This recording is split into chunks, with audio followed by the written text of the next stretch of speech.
did we just make the biggest mistake of our lives? What's up, y'all? Nick Pags here, and it is my first solo episode. I'm coming at you a hot freaking mess, 3.5 weeks into birthing our son, and I'm giving you all the deets. One of the things I committed to when I started this journey of this podcast with Bia was that I wanted it to be raw, I wanted it to be real, and I wanted to show people the journey from the inside out, because it's something we didn't get to see. We didn't have a place to go to. So that's what today is. I am exhausted on very little sleep. We're raising a kid in the house. I haven't left the house in 3.5 weeks, but I wanted to let you in. It took me everything in my power to get up and get recording this because I want to share it while I'm in it. So I go into all of the experiences that I've had so far in the last 3.5 weeks, my emotions, the energy, the physical, the emotional, the mental, the role that I've been playing as the dad, the breastfeeding journey, the birthing journey, everything that has been going on. I'm letting you dive into it with us on the intimate side of it. And I hope that it adds great value. We appreciate you being here. Let's get into it. Hey, I'm Nick. And I'm Bia. We don't have all the answers, but we're definitely in it. And if you're ready to lead your family by being more of yourself, not less, then you're in the right place. We are so grateful to be in this with you. This is Dad Easy. Let's get into it. All right. It is the first month. Like we are there on Sunday. So we got a couple days. 3 weeks and a couple days since our baby Zion was born. And whoa, my dudes, a lot to talk about here. I'm exhausted. I'm emotionally drained. I am mentally mush. And I kept saying to myself, like, don't wait to record these things. Record them while you're in it. So forgive me today, my friend, if I'm a little messy or all over the place. I did take some notes today, like real jotted down notes, because I want to make sure that I tap into a lot of the things I've been thinking about and that I've gone through over the last few days, last few weeks since Zion was born. So first things first, we had the baby in home. In previous episodes, we talked about why we made that decision.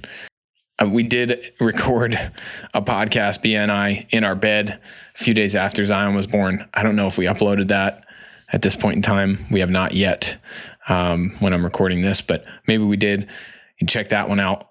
But I want to kind of give you just a quick overview of the birth from my perspective, because it was wild.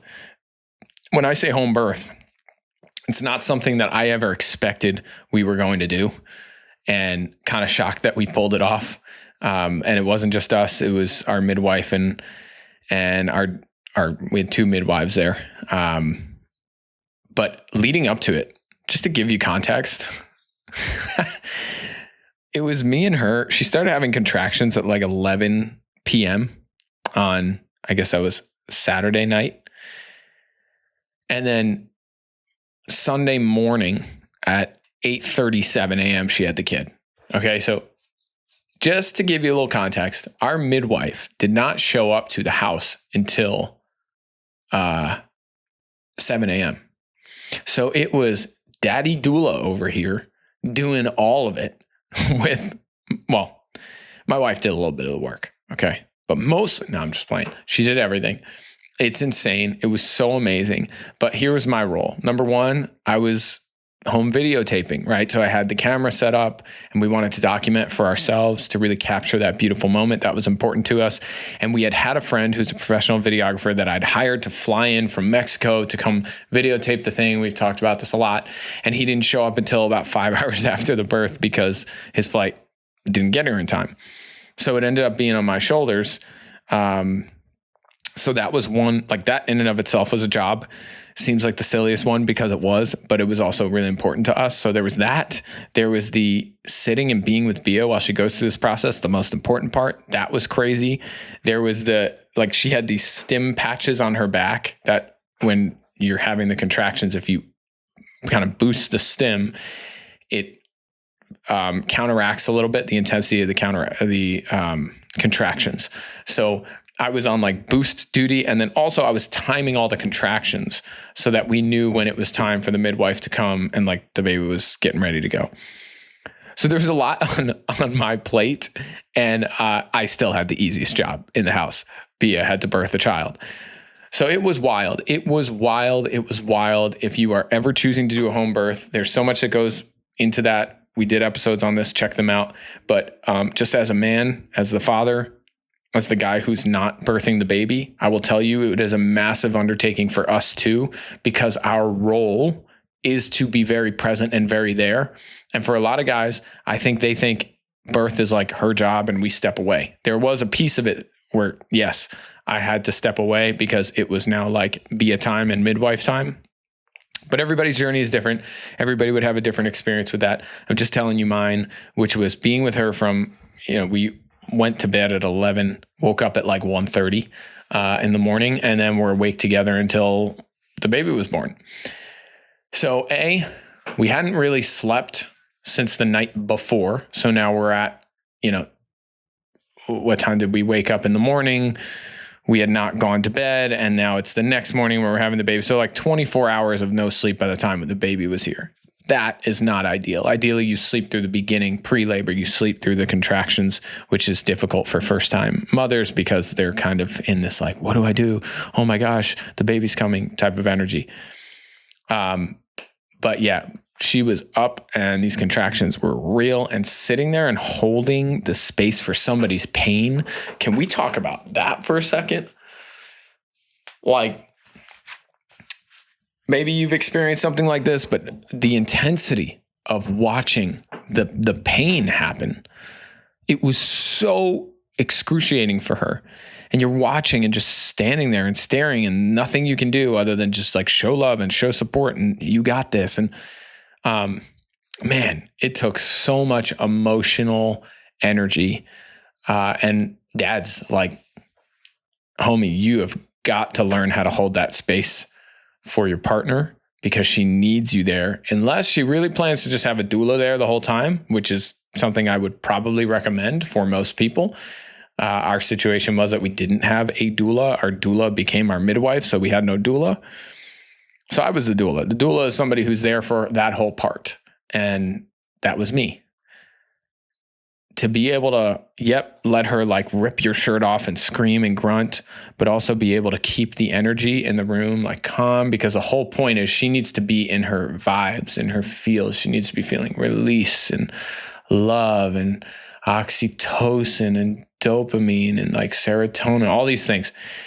She needs to be feeling those lovey-dovey, sexy hormones. And if you're like, oh my God, this is so intense, she can't be there. So you play a massive role. And we'll have on the show our midwife, because she's experienced hundreds, I think thousands of births at this point. And she has such incredible perspective on the role of the father. So we'll do an episode on that. But I just want to say that shit was crazy. It was crazy. And yes, I literally caught my child out of my wife's vagina. That was wild. That was insane. I mean, I remember she's in a bathtub leaning over on all fours, maybe TMI, but like nobody tells us about this stuff. Nobody said this in science class. Like she's on all fours leaning over the tub she was in. Is like a inflatable tub, and she does her like first big push to push Zion out, and like his head comes out underwater, like up to his neck, and then she needs a break between contractions. So now she's chilling like a minute and a half, 2 minutes between these contractions, and my son's head is like, his neck is in her vagina, his head is out, eyes are closed, and he's just like looking at me, and I'm looking at her butt, and he's just like, I mean, his eyes were closed, but he's just like, his face is right there. I'm seeing his head hanging out of my wife's body.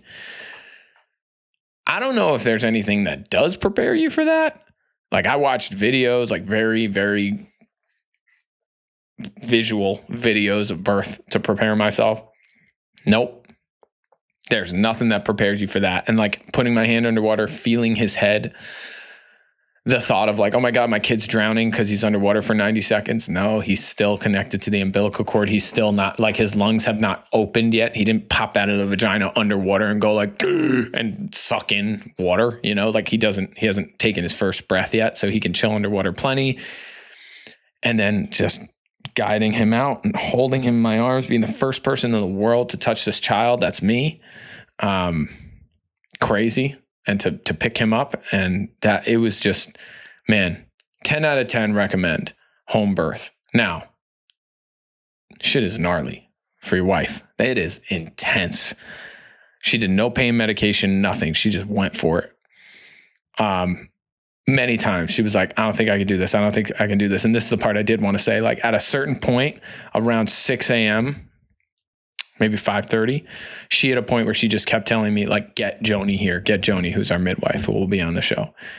And at that point I realized like for our situation, there was not much more I could do other than be present, but she needed a person that she could trust had been through this, who understands it. Joni herself has 6 kids, but a woman who understands this journey and this experience and what it means to push a child out of your body. Like she needed somebody who could hold it down for her. And although I was emotionally present and with her, she kind of needed like me to step aside so she can have that female presence. I wasn't prepared for that. So even that was super emotional because I felt like I wasn't enough for her at that point. In my life, I do a lot of work with people around emotion, around energy, around mindset. And like, put me in the freaking ring, baby. I love challenging emotional moments. She didn't want what I felt like I had to offer in that moment. And first big gulp of just like a ego taking a seat, because I was like, wait a minute, I'm the dad. Don't you want to like look at me in the eye and be like, baby, I can't do this. Can I? And I'm like, yeah, you can. And like, I'm the hero. I'm the savior. Like ego had to take a back seat because she was like, no, dude, I don't need you. I need her. Get out of my way. And I thought, I've seen these videos, the guy's in the bath with her, like in the tub holding her. And she's like, honey, I can't. And I'm like, yes, you can. And nope. She didn't want none of that. She didn't invite me into no tub. She was like in her zone. It was amazing. It was so beautiful, so spiritual. And even though I didn't play that role, I was still holding so much. I mean, dude, I came downstairs to this office, like it was up in our bedroom. I came downstairs and I would just like bawl my eyes out because of the intensity of the emotion in that room, and then go back upstairs, reset, and like get back to it. Amazing. Unbelievable. Bia killed it. So solid. So that's how the birth went. Just quickly, we'll share this because it was hilarious. And I don't know if we shared this in previous episodes, but we then accidentally flooded the house with the liquid from the tub because the hose fell out of the tub we were draining it into, and it flooded all through the office. I had to get the carpets cleaned. All the fire detectors started going off because they had water in them. So Zion had a first hour that was very exciting. So that was how the beginning of his life started. It was a blast. It was like a perfect representation of who I think this little guy is going to be. The first month, how has it been? Let me tell you, man. I underestimated how much time and energy it takes to make this all work. I bowed down to families who do this with multiple kids, although I feel like after the first one, you kind of get the hang of it to a certain extent and then you figure it out. But guys, it is so much mental, emotional work if you're doing it in a way where you actually want to show up for your partner. If you're the type of dude, you're probably not listening to this podcast if you're the type of dude that's like, I just want to let like the women handle it, and then she has the birth and like I'm out until month 5, and like then I'll come see the kid because, I'll give them a kiss here and there, but like they're just goo goo gaga, whatever, it doesn't matter. You're probably not listening to this podcast if you're that guy. Nothing wrong with that guy, just I'm not him. I'm present. I'm there. I want to be present with my wife. I want to be present with the kid. And there's reason for that. And we'll talk about that today. But I underestimated how much energy time. First of all, my watch keeps buzzing because I've done more flights of stairs in the last month than I have in my entire life combined. And I haven't left my house. And it's only one staircase. Can you get this? I need that. Blah, blah, blah. And honestly, half the time, it's not even asking. It's just knowing that she's about to breastfeed and she's going to be parched and she needs water. And I got to go downstairs. I got to get the water, bring the water back up. Okay, we got to take that bottle that she just pumped into. I got to bring that downstairs, make sure that goes into the fridge. So then, and that can only be in the fridge for 4 days. And if it goes past 4 days, then it's bad. So then I have to freeze it and I have to mark it on the little thing and tell how many ounces it is in the plastic bag, then put it in the freezer. I got to also make sure dinner's ready. I got to make sure lunch is ready. I got to make sure she has a snack. I got to make sure. Bro, who taught us how to do all this? Now, listen, everybody's situation is different. If you got cash, like if you balling out, hire somebody.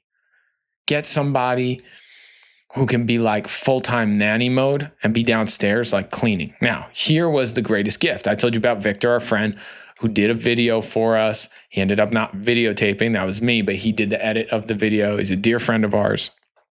He stayed for a whole week after. And this is also something that was incredible. He did like photo shoot after photo shoot. And when I say photo shoot, I mean, he just captured what was going on in the home, which was a whole lot of sleeping, laying around, crying, wiping diapers, all the stuff that you would imagine happened the first week.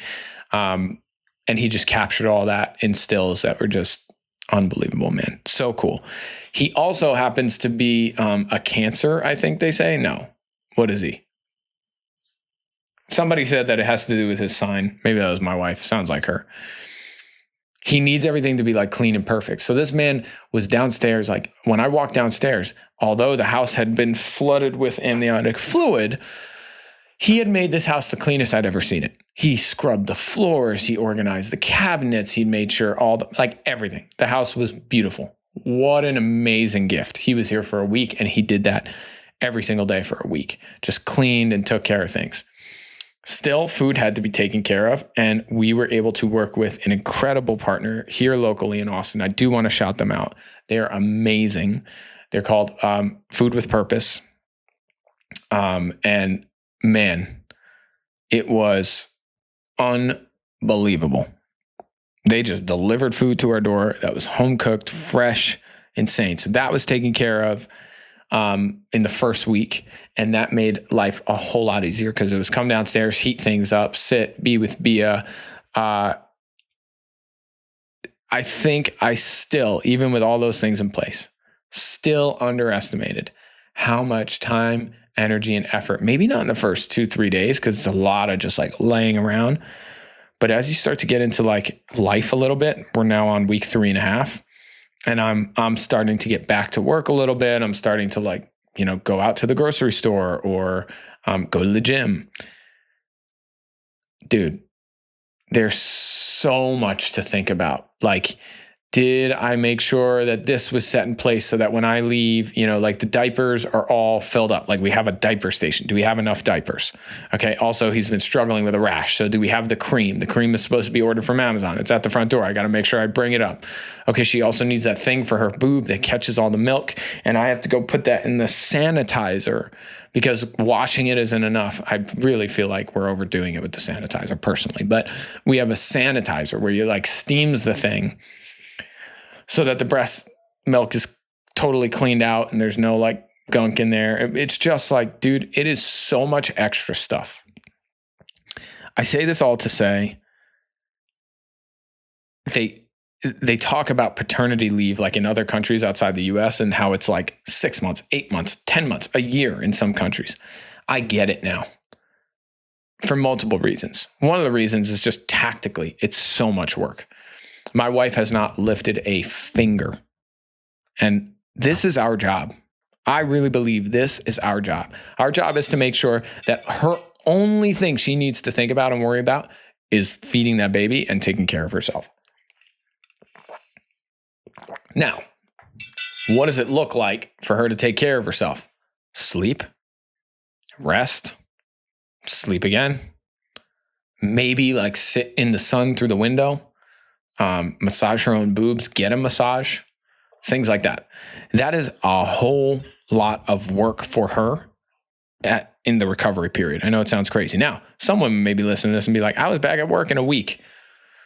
what I am certain to be true is that your body is not ready for that. It simply is not. Now, some of us have circumstances where like we literally can't afford maternity leave. We literally can't afford paternity leave. For us, this has been a big issue because both of us have our businesses independently. We're both in a season where we have not set things up to be super comfortable, to like have income rolling in while we're chilling and doing nothing. So our bad, but that's where we are. That's just what we're at right now. And man, it takes a ton of work, a ton of attention, a ton of energy to make sure that she's good, to make sure that, you know, she feels seen, looked at. A lot of times she just needed me there to like be with her while she breastfed still. Like she doesn't need help getting this or getting that. Sometimes she would keep saying like, I just want more time with you. I'm like, I haven't done a thing except be with you. But this is the difference between like the male brain and the female brain, especially in this season. Like all she wants is togetherness. She wants to be with her baby, number one, and she wants to be with you, depending on your relationship, I would imagine, right? But that was true for us. I'm just going to say a lot of stuff that's been true for us. Please know everybody's journey is different. Another thing that was big, that was really huge ego hit. I watched her for the first time look at somebody else the way she used to look at, or the way she does look at me, with like an infinite amount of love and respect and like reverence and obsession, like not in a weird way, but like I am obsessed with this person. I've never seen her look at anybody like that except me. And now she looks at her son like that and she forgets I'm even in the room half the time, which I'm not mad at because that's where we're at. Like this kid is the apple of our eye right now. But it's weird, dude. If you have a really deep relationship with your partner and like you guys are super connected, me and Bia were like that, are like that. I keep saying we are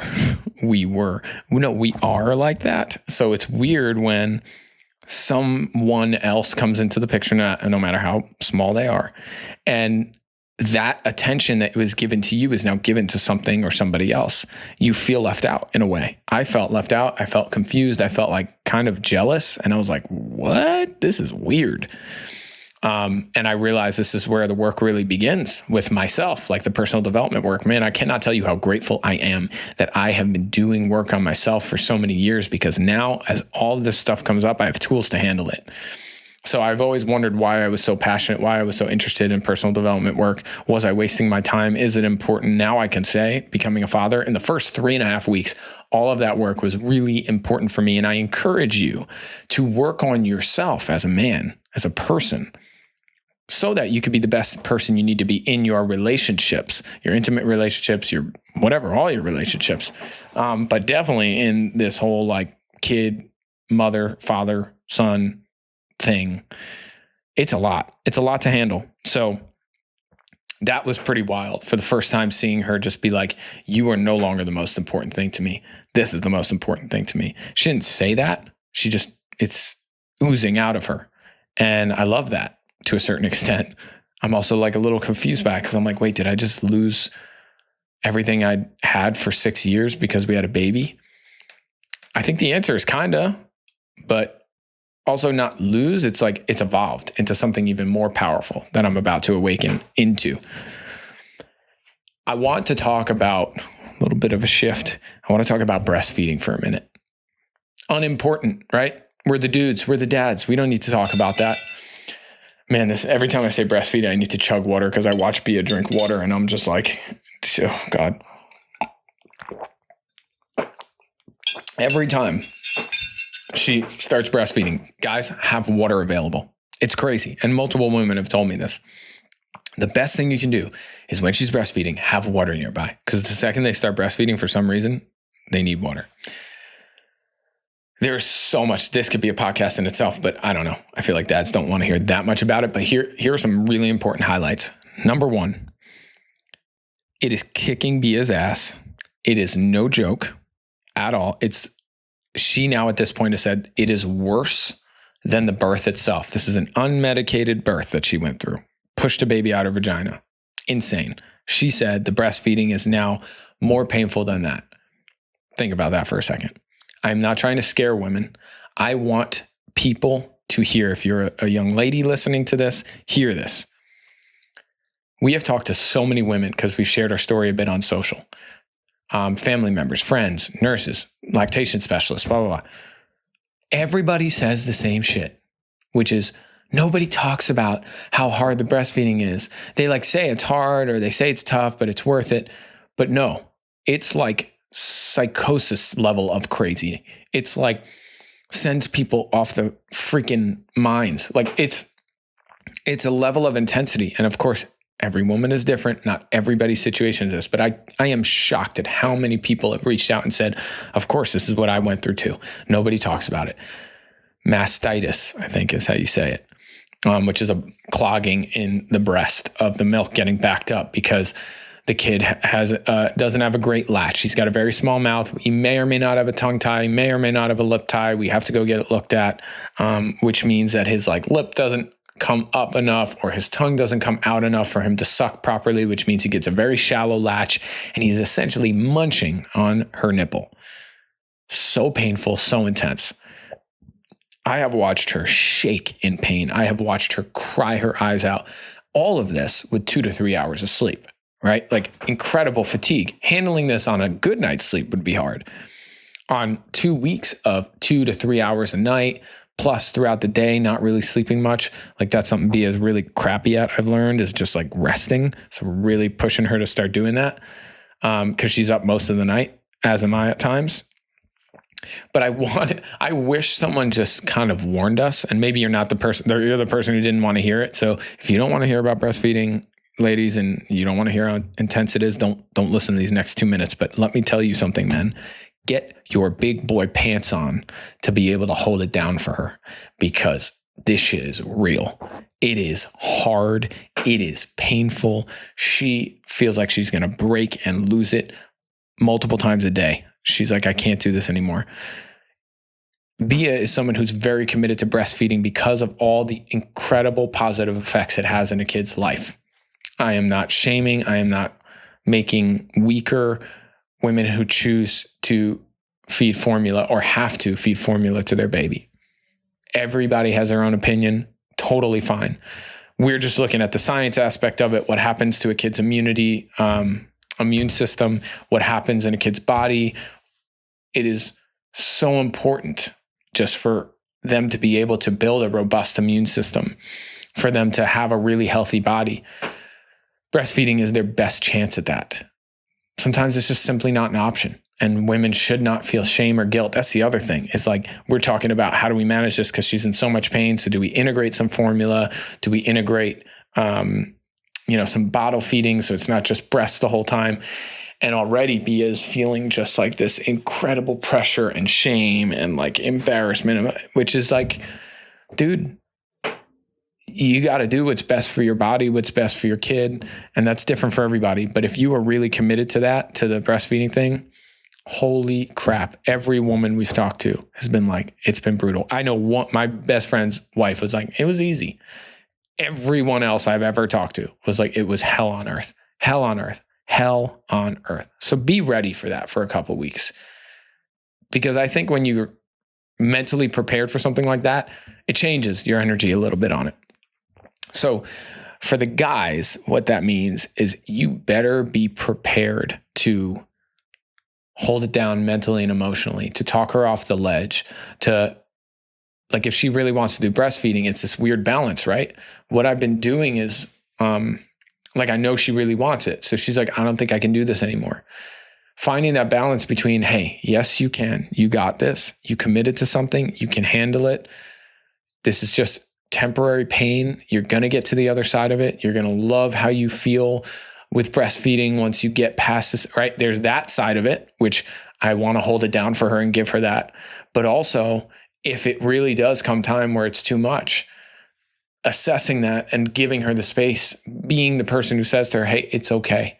It's okay. Let's take a break. Let's move to bottle. Let's move to formula for a bit. Let's do whatever. Let's look at our options. You also need to balance when it's time to bring that in and not be too soft, but not be too hard and coachy, right? You got to check in with your partner. And this is going to be person to person. Again, why I say the personal development thing is so huge. I've learned people. I've learned my wife. We've been in deep relationship for 6 years. So I know her. I know her well. I know how she handles things like this. These are things that are really important to talk about before you have the kid, so that when it comes to the hard times, you're not having that conversation while she's in, wincing in pain and just crying her eyes out and shaking because it hurts so much just to touch her boob. It's brutal. So it's a lot of work for us as men. Again, mentally and emotionally, not the physical part. We are so used to handling physical stuff as men. It's such a twisted ass backwards thing, this whole journey, because it's like now it's her turn to handle this physical, intense stuff. And it's your turn to like back off of the physical and be present mentally and emotionally. Which brings me to the importance of being home. I am aware of the privilege I have. Let me just set that record straight. The fact that I get to be home, get to even have a choice to be home, is like an insane gift, right? There's a lot of dads who they got a week or 2 weeks of paternity leave and dude, they got to go back to their job and they don't have a chance to be home. If that's you, amazing. Take what you get and really be present. Like, unless you're videotaping the baby, and even then, like, put your phone away. If it feels like it sucks, here's what I'm learning. It does. These first few weeks,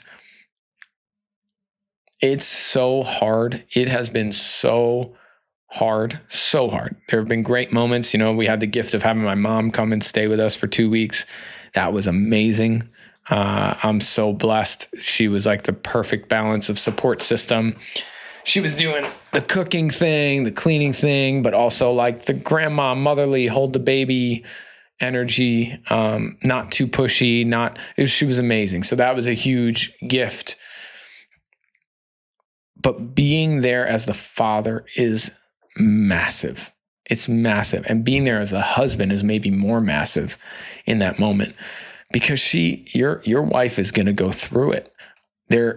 Of course, I've only done this once and with one person, but we've all heard the stories of the intensity of the hormone changes and the emotions and the postpartum depression and all that stuff. They need a space of grounding. It's like, dude, I think of like mushroom trips when people like go off into another dimension, which literally happens when you're birthing a baby. Like watching Bia go to another place was insane. This whole journey, she needs kind of that grounding force to bring her back and remind her, it's okay. You're good. We're good. This is what we wanted. This is this is what we've worked for. This is what we dreamed of. And then you're sitting there with this kid and like nothing about it feels like a dream at times. It just feels like you're trying to keep this little rugrat alive that's driving you crazy and screaming and you don't know why. And he's pooping everywhere and he's keeping you up all night. And it's like, you only really want to sleep when I lay down. You want to wake up only when I lay down. And then when I get up, you want to sleep. This kid needs constant, I don't know if you could see it, probably not. Right behind me is a rebounder, trampoline. I'm on that thing freaking 10 hours a day with this kid because he needs constant movement, or I'm walking outside. The other night I was in my underwear, literally underwear, 11:30 p.m. And I went for a walk outside because my son loves to be in the warm air and he loves nature apparently at 3 weeks old and doesn't want to be inside. So like to get him to go to sleep, I went for a walk, but my pants were upstairs. I wasn't going to go for another walk up the stairs. I was done for the day. So it's so intense. But to be able to take the kid, especially during the breastfeeding journey, when like everything is just becoming super emotional, take the kid and just, hey, I got it. You go, take your rest, take a nap. So she can go nap for an hour. I got the baby. I'll handle it. I'll go for a walk. I'll, sit and watch TV, whatever. Needing to just, or the ability to be that force to hold things down. The other thing that's coming up right now, I forgot about this part too. Like, your wife is doing so much, and I've told her a million times, like, you're amazing. My level of respect for you was already through the roof, and it's gone even far beyond that. I admire you so much. You're so strong. You're teaching me what strength means. All that stuff I've been super clear to remind her of. But dads, you play a huge role, and it's not a role that gets celebrated. Because everybody plays this card. Let's talk about this for a second, because this is kind of annoying but important. And I know people are going to have comments about this, and cool, bring it on. But everybody's like, oh, yeah, tough for you, dad. Like, shut up. Like, you don't get to have your feelings. You know what's fascinating? I've had multiple women reach out to me who have kids, and they've sent me a private message and said, hey, I'm calling to check in on you and you alone. They also checked in on Bia, right? But they said, listen, when I was pregnant and then I birthed the baby and then we got home, nobody checked on my husband. Nobody cared. Nobody reached out. You know, he had a couple buddies who were like, congrats, bro. But no real like checking in. And that was hard because he was my superhero. He showed up in such a powerful way. He put in so much work that was, you know, I celebrated him as much as I could, but I was also in my world, in my zone, taking care of this kid. So like he was just doing the dirty work for no celebration. How are you doing? And guys, that couldn't be more real. I'm very lucky. I have great family and friends who have reached out and checked in. Specifically, the women who've had kids have reached out. But like my family has reached out to me. How are you doing? How are you feeling? And Bia has, as best she could. I mean, she's focused clearly on something huge right now within herself. And both of our tanks are, 10%, 15%. So we're not really in the best space to be like, oh, how are you doing, honey? How are you feeling? That's really your job, is to do that for her and be there with her and not expect to be like, how are you doing, Nick? No, this time you don't get the attention. So be ready for that. Set things up, set phone calls with friends, brothers, guys who can hold space for you. If that's your mom, if that's your dad, so that you can vent and have a minute. And here's a recommendation. And I've been doing this quite a bit. Journal about how great you're doing. Be it for yourself. That's been super nice. I haven't done it a lot. I've done it a couple times, and every time I do, it feels really good. I just am like, man, you're doing an incredible job. You're showing up for your wife. It makes me emotional. It makes me emotional because I'm proud of myself. I'm proud of myself because not all guys show up well for their wives in this season. They just, maybe they're great at paying the bills. Maybe they're great at like hiring somebody. Maybe they're great at like, I don't know, getting out of the way. That's not me. I've been so present. I've been cooking. I've been cleaning. I've been making sure things are there so she doesn't have to ask for anything. I've made sure she doesn't feel bad for asking for things. I've made sure that every time she asks for something, yep, I got you, baby. I mean, I pick on her because I really feel like she waits till like the second I lay down. She's like, oh, can you go get? She literally waits till I sit down. So I pick on her for that. But other than that, I am constantly showing up for her. So I'm proud of myself. And I have to remember that. That is my role. And it's one that's not going to be celebrated. So write it down. Celebrate yourself. Hey, man, I'm so proud of you for this. Write a little letter to yourself. I think that that's hugely important. So I encourage you to do it because otherwise there is definitely space. I haven't really felt this, but I can understand how someone would feel space to start to have resentment build up because it's like, I'm exhausted too. I'm not getting to do the things I want to either. Now I'm starting to get back to the gym a little bit, which is great. Have a little bit time. Like this is my first time really being able to sit down and do this. My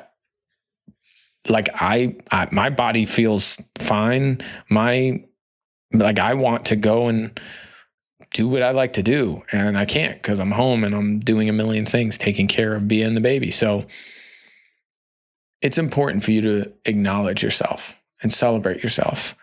And this is a time that you'll never get back. And I think I'll be saying this in a couple of years. I'm so happy I was here. I'm so happy I was present. The time I've been able to hold my son and just be with him, let him sleep on my chest, like be in the bed together, all three of us, talk about what we're feeling, talk about how hard it is, emote together, cry. Bro, the emotions, whoa. Can we talk about that for a second? Nobody warned me. All these guys told me, I don't know. All these guys told me that it was going to be this situation where they're like, don't be sad if you don't feel anything for the kid when the kid comes out. Because like the guys don't really feel anything in the beginning till the kid starts giving personality. And there is science behind that, psychology behind that. But It is not what happened for me. I held that kid. There's a video of me catching the kid and just bawling my eyes out. And I look at this kid with dreamy eyes. Now, the other night I was, 2 minutes away from punting my child out the window. It was like, 2 a.m. and there was nothing making him feel better. And I was done. I was like, what did we do? Get this thing out of my life. That lasted a few minutes. But most of the time it's just like pure bliss and admiration. But wow, the emotion.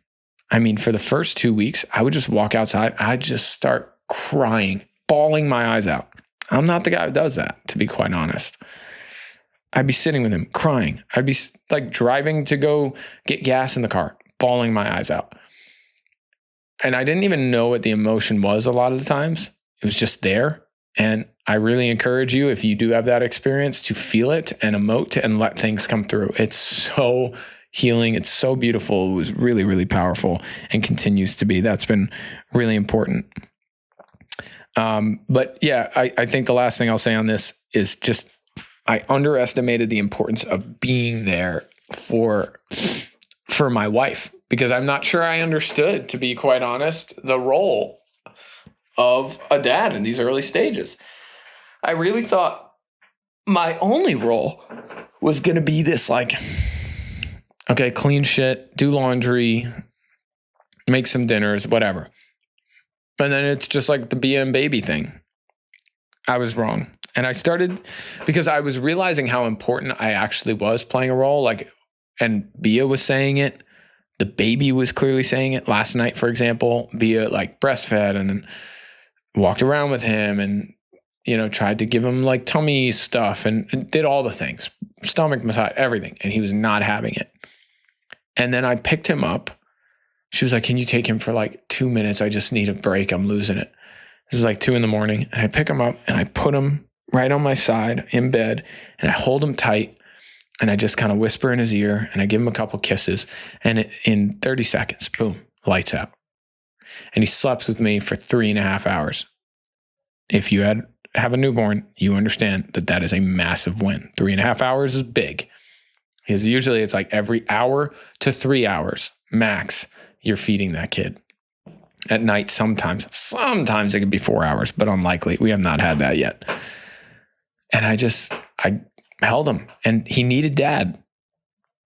He needed dad because we're starting to build that relationship already.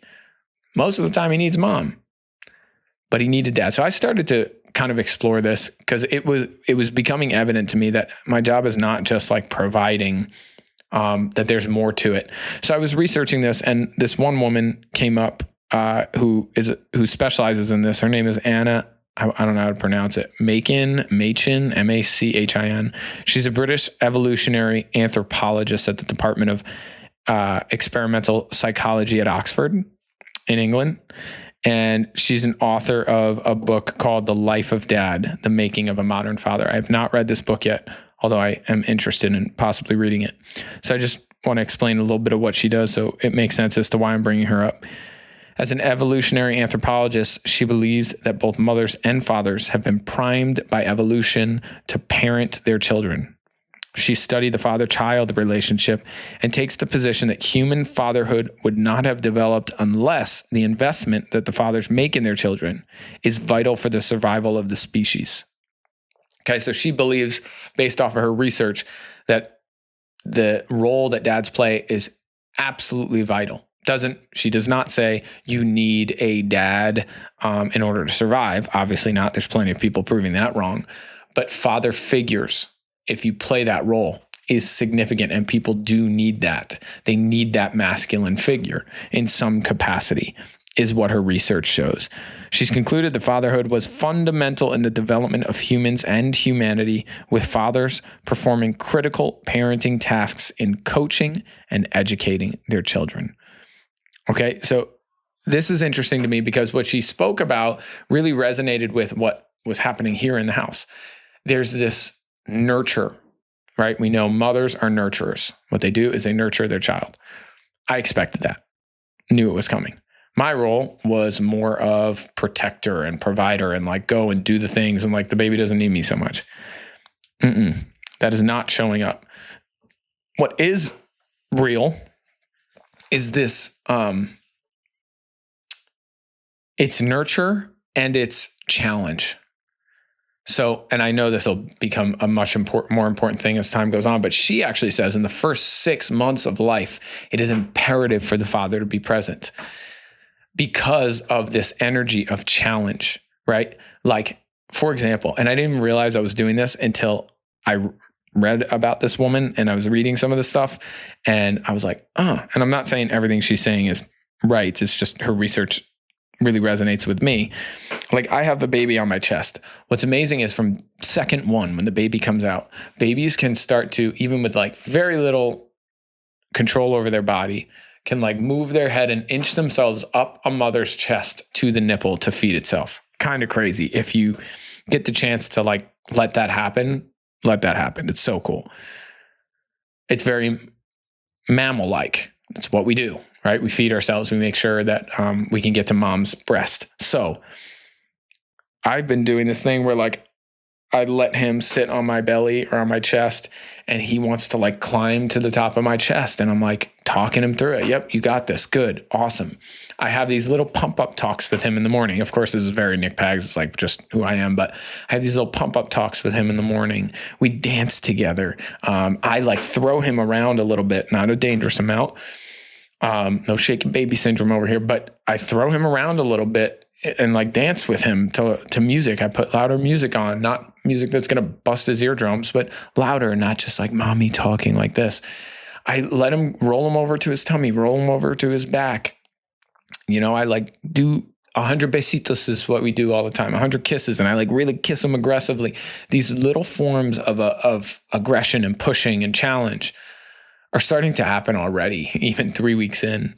And according to her, they're really important for the evolution of our species and for our children to move forward. Pushing your child to take the challenges and be there for them no matter the outcome is what she writes. So that has been showing up a lot. And it's been awesome. Like taking him outside. My wife should not be moving outside. In the first few days, weeks, she needs to be in bed, just in bed, recovering. I've been outside with him. I'm laying him in the grass. I'm letting him feel the grass. Dude, let your kid feel the grass. On day 3, I have a video. Maybe I could put it up on here or something. It'd be awesome to show that on the screen. But I have him laying in the grass. I literally think it's day 3 or day 4.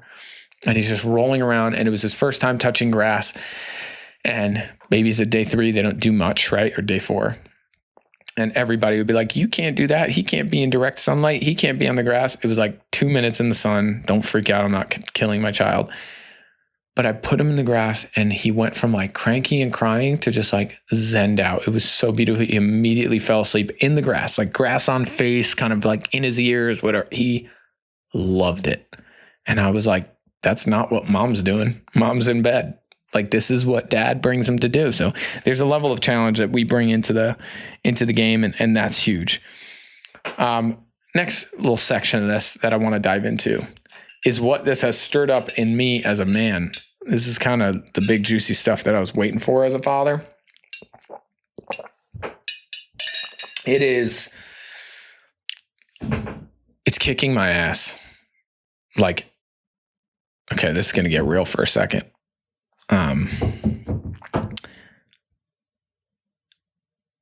Lots of emotion.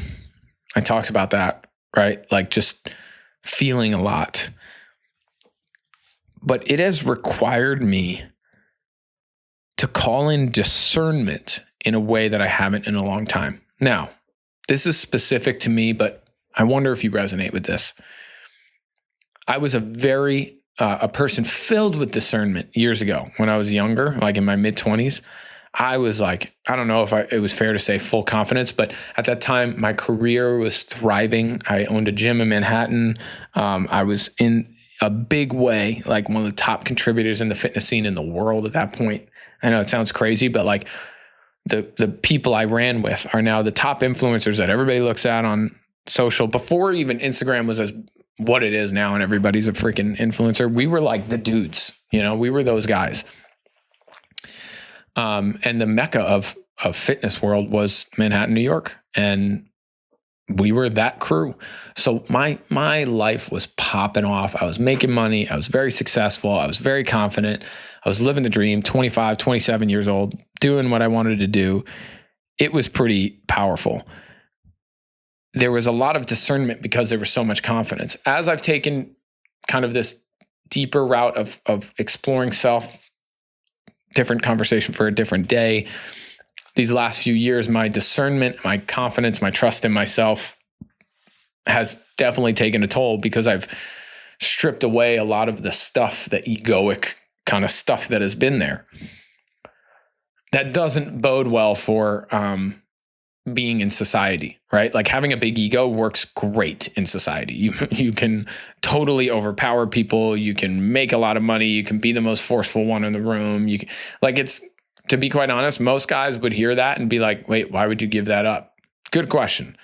It felt, again, continues to feel like more of a truth-seeking spiritual journey rather than just like I want to win at making money and being societally successful.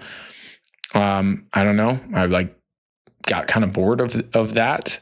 So I took kind of this transition phase into a little more deeper exploration of self. All this to say, discernment went out the window a little bit. I became quite soft, and I'm not proud of this per se, but I think it's part of a journey sometimes when you're dismantling your identity.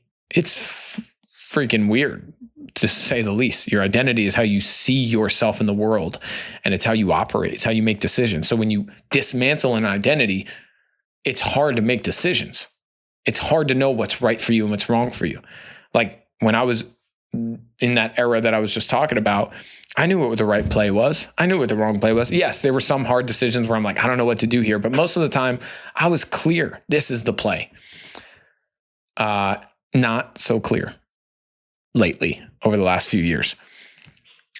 This kid coming into our life has demanded a certain level of discernment from me as a man, as a husband, as a father now. For example, like the kid was born. We had a girl name locked in forever. The guy name we were struggling with. Bia had a name she really, really liked, Zion. And I was always like, that's kind of out there, you know? It's like weird. Historically, the name is not like, you know, I'm Italian American, Bia's Brazilian. Like it's not a name that's common in any of those worlds. If I, you know, when I look it up, it's very common in like the Jewish world. We are Catholic, or we were both raised Catholic. It's not a common name for like us, you know, like our people. It's just a bold ass name. It's a lot, but we kept having these really powerful signs, that this was the name. And I was like, I don't know, B, I don't know about this one. It feels a little crazy. Like this kid's going to live with this really intense name. And day one, Bia goes like, is his name Zion? And I'm like, well, we're like sitting in the bathtub with the kid. And I'm like, give me a minute. Like, let me have the day and speak to him, because a lot of friends have told me, you know, when you have a name picked and then you see the kid, sometimes that changes and you just pick a different name. So we were ready for that. And I kept looking at him and be like, hey, Z, how you doing, Zion? And like, we always called the baby Figgy. So now it's Ziggy, right? So I was kind of playing with that. And she heard me saying Zion. And Bia took that in her sleep deprived, just having a baby state as like, oh, he's cool with it now. So she sends out a mass text to our family and friends saying, Zion Villas-Boas Paganelli is born and blah, blah, blah. And I'm like getting hundreds of text messages come through. And people are like, baby Zion, blah, blah, blah. And I'm like, how do these people know his name? And I looked at Bia, I'm like, did you send a message? She was like, what? What do you mean? So Bia decided on the name before I decided it was cool with me. So I was like, okay, so that was weird in and of itself.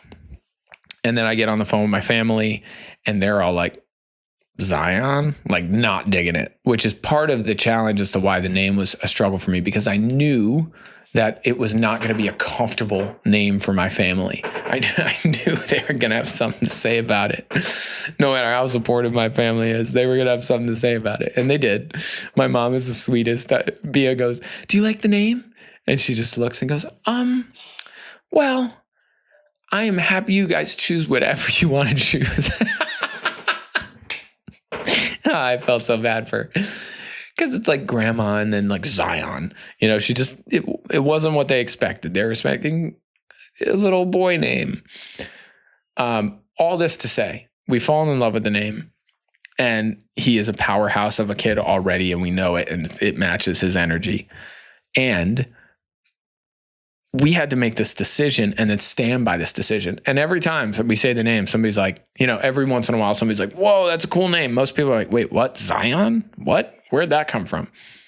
So there's this kind of like second guessing. Did I do this wrong? Did I pick the wrong name? Did I just screw this kid's life up? And the discernment of like, no, this is his name. This was very evident to us multiple times throughout the pregnancy. It felt really clear. This is the name, right?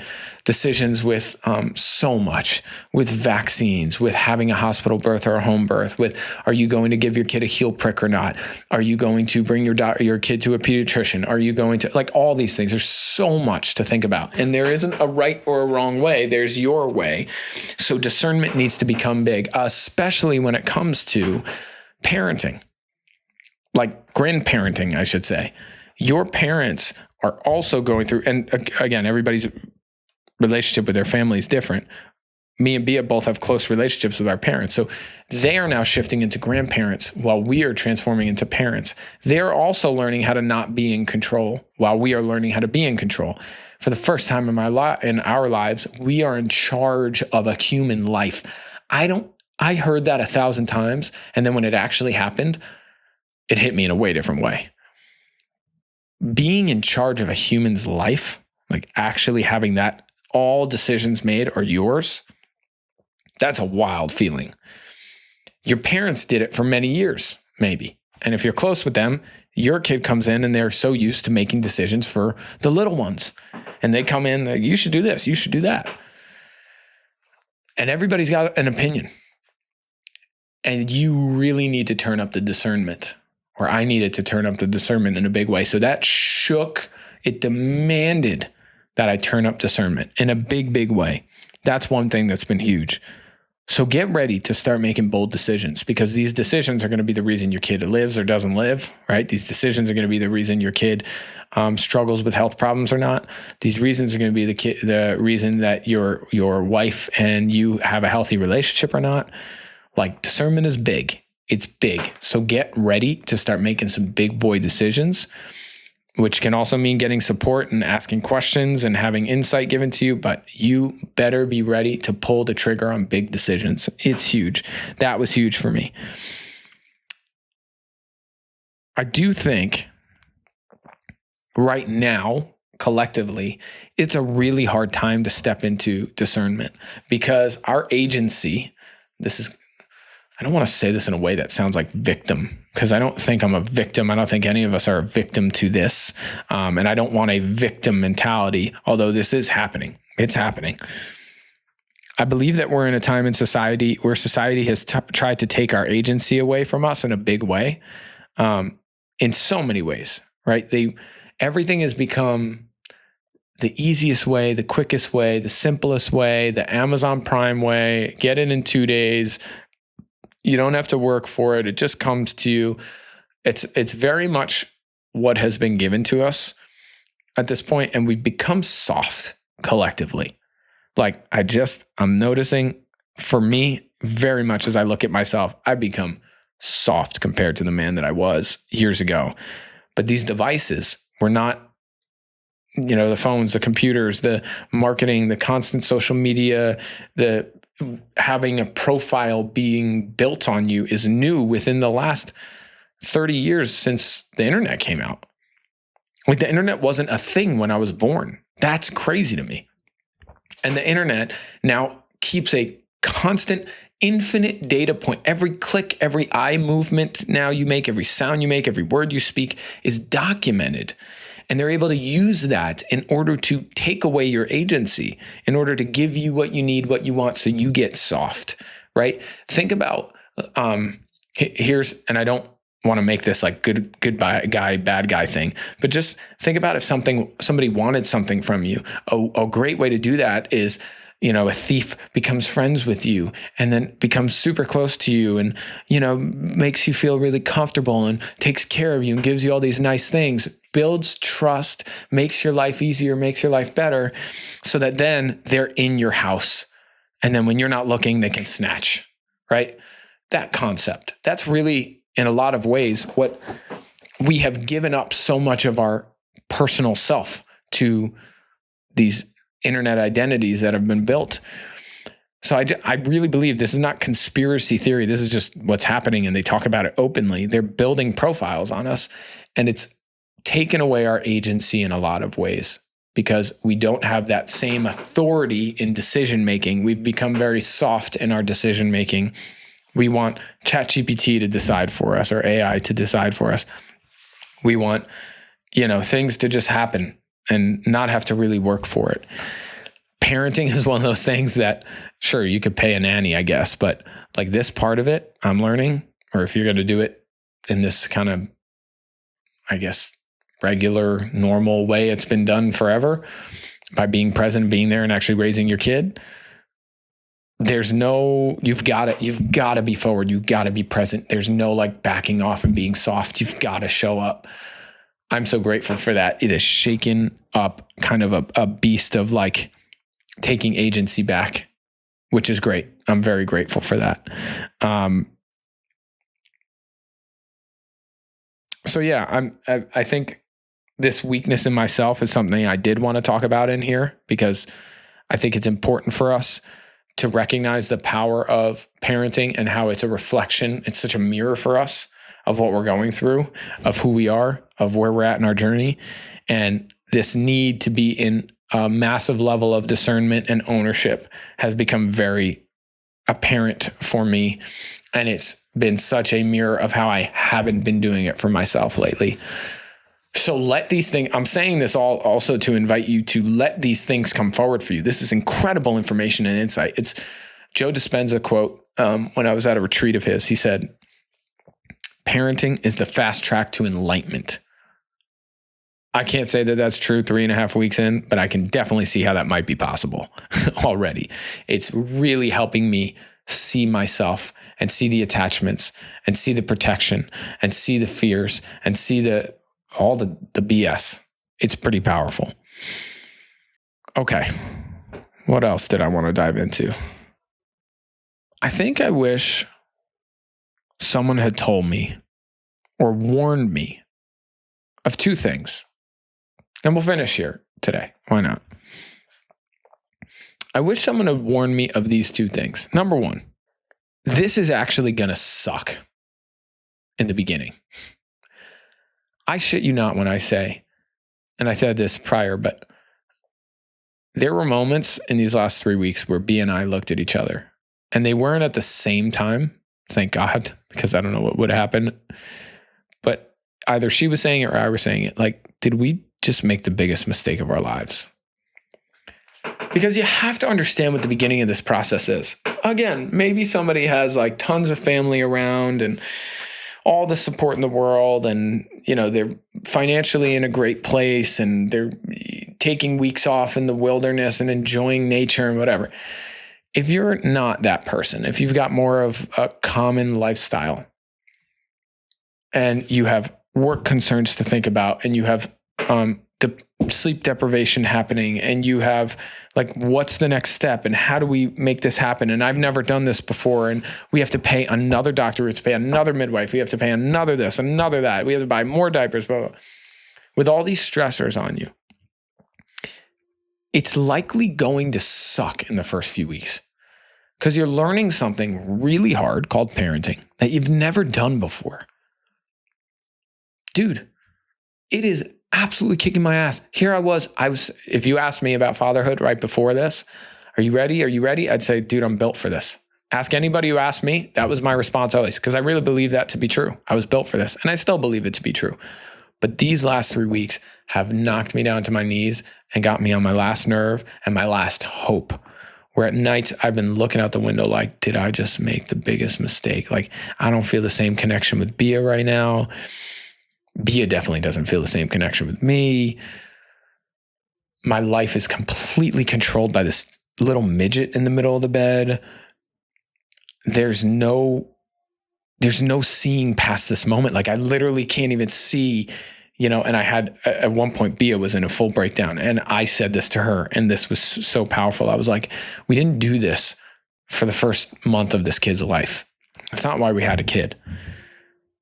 We had a kid. Yes, there's some great parts about this first month, but we had a kid because of the school shows we get to go watch, and being at his games when he plays sports, and watching him be a kind person in service to other people, and helping a human build a life, and watching a kid graduate from school, and watching a kid do his first good deed, and getting cards from him on Mother's Day and Father's Day and birthdays, and going on trips together and teaching him about the world, and like watching them have a family and them make kids and becoming grandparents. That's the reasons that we did this.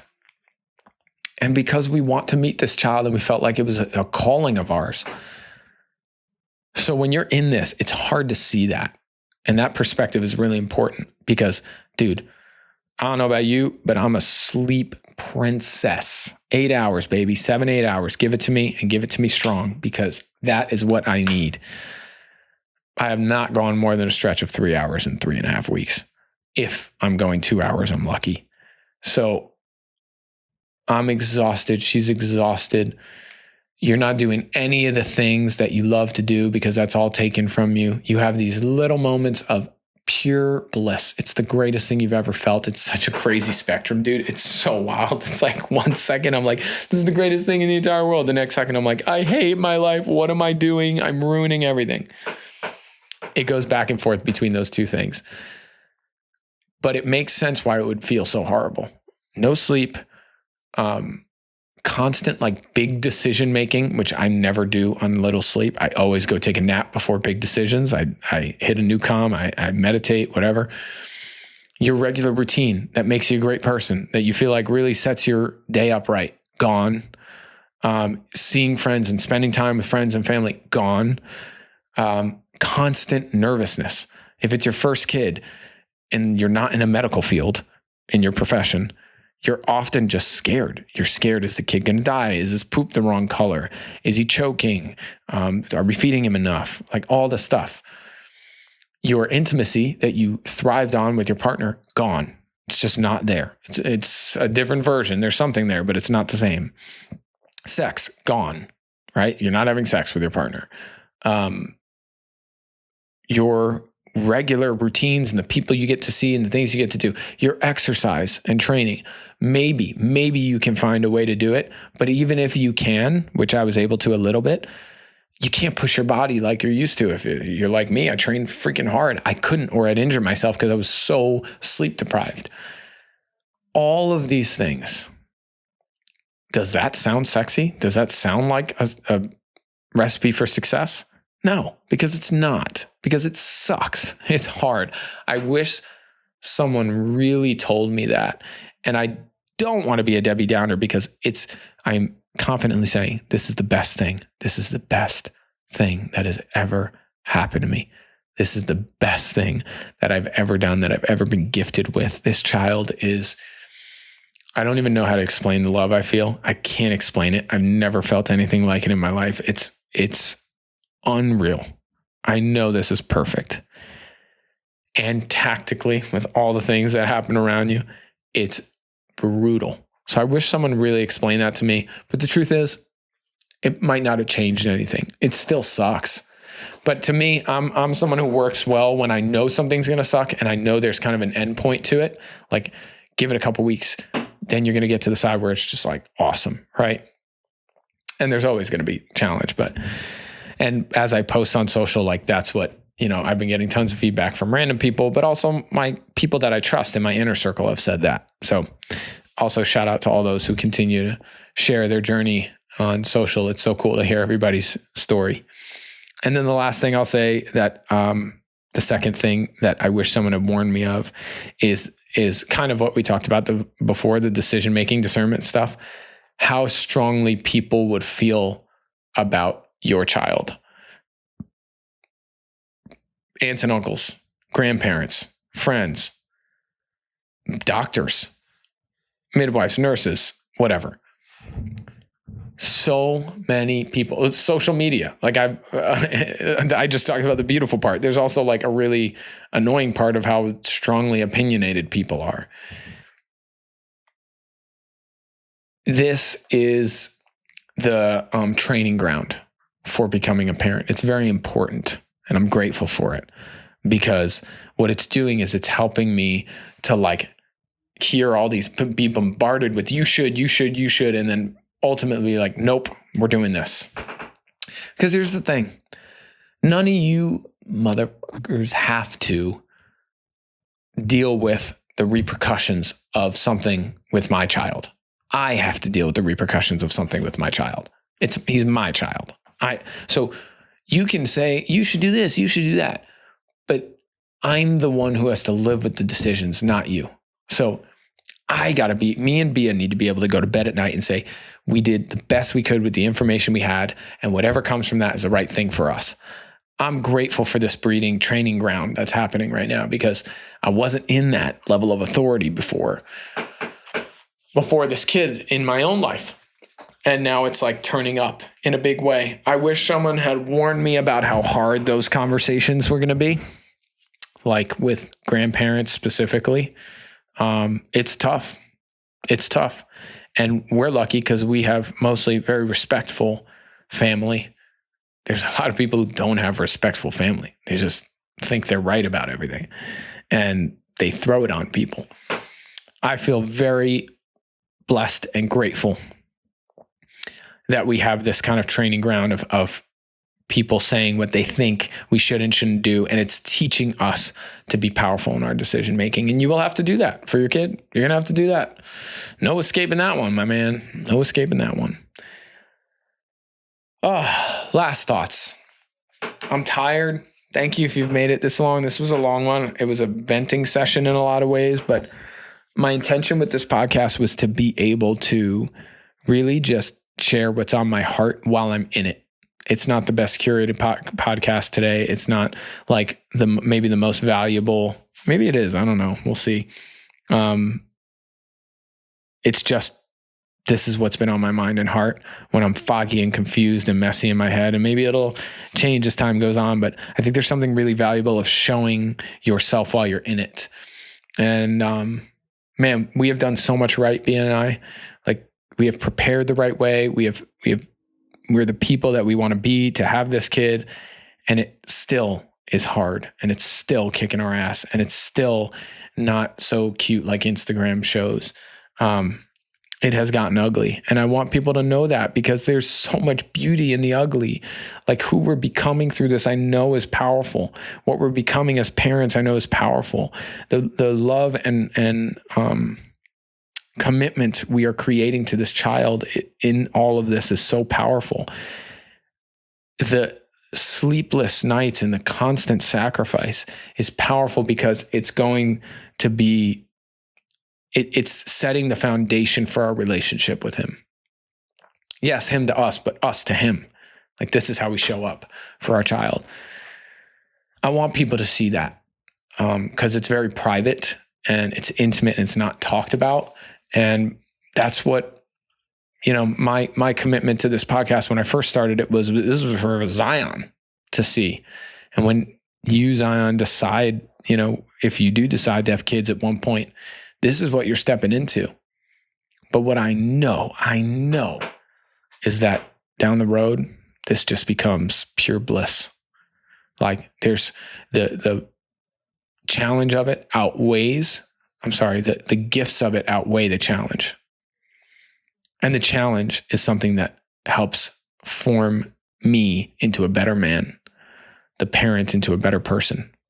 And it's the next, or as Joe would say, Dr. Joe, it's the fast track to enlightenment, which I'm grateful for. Thank you guys so much for your time, attention on our first little solo podcast here. I hope to start chopping them up to like little smaller things maybe, because it's a lot to do like these longer ones for all of us, right? As a listener, as me doing it. But I did just want to empty the tank here. I appreciate you being here, and I hope that you grab some value. If you did enjoy this, please go share it with somebody you love, and maybe a dad who's going through this, or I hope moms get value from this stuff too. And that's all I got to say. I'm going to go take a nap. We'll see you guys at the next one. Peace.